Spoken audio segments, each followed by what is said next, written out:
Hello and good morning to Michael Groom Mosaics or Michael Groom Designs.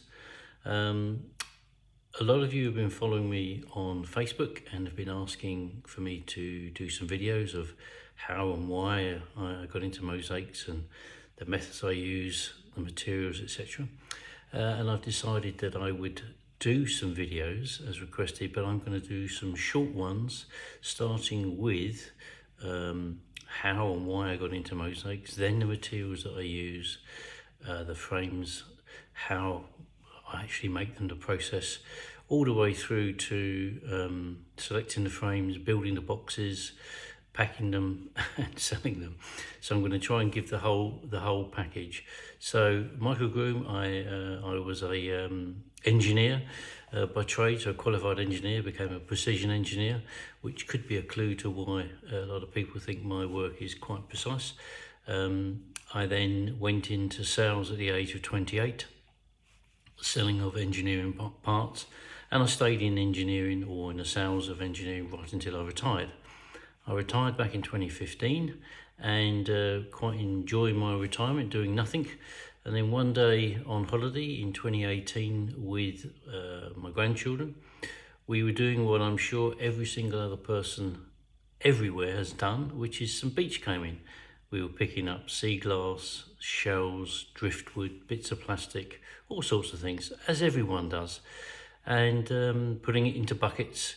And over the holiday, we collected quite a bit.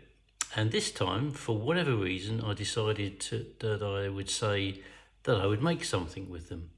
So that is what started the whole mosaic path that I've been on ever since 2018, is of course I decided that I would make something.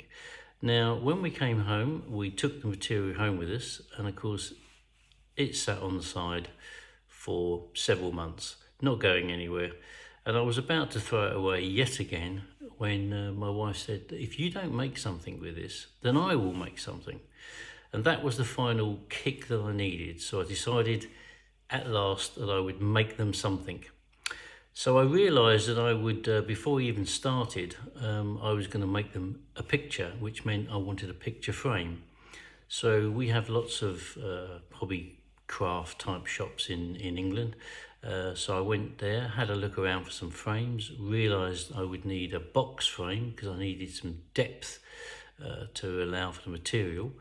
I bought a couple of frames, came home, decided that with the first picture I would just put some shells in nice neat little pattern, grid pattern, and then for the second one some of the glass looked like sails to me, boat sails, and I decided I would make a boat, a bit of driftwood, sea glass for the bottom of the ocean, some shells, some plastic bottle tops that I found I cut up to make the little sails that goes on the top of the mast, and I made these couple of pictures which I was quite happy with.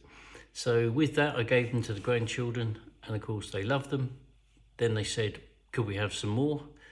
I also have 5 grandchildren, so I decided I'd better make everyone at least one picture, which became 2 pictures for every child, which is 10.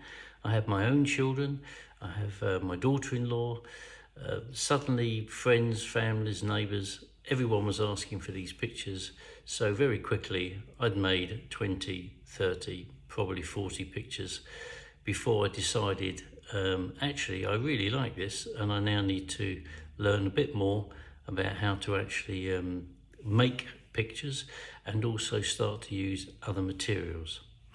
Now the materials also come from my garden. This is a 400-year-old house I live in, 17th century, and the garden actually yields lots and lots of bits of crockery, because of course back in the olden days there was no such thing as rubbish dumps or recycling centres. People just buried their rubbish, they just threw it away. And of course this being a farmhouse, it had a lot of land originally, but everything was just buried. And over the years, the rain and the birds and the general insects and wildlife, they bring all of this material to the surface. So every time that I go into the garden, I walk around the garden and I will pick up a handful or 2 handfuls of crockery, and with that I put it in a bucket. And of course, over the years, we've lived here 20 years, over the years I've actually amassed quite a lot of material. And so, having exhausted my beachcombing material, I decided to use the material from the garden. And that is how I got into the world of mosaics. I will now do another video which is my philosophy and my style. So be patient, and eventually I will show you how I make it. But I'm sure you know more about making mosaics than I do. Thank you very much.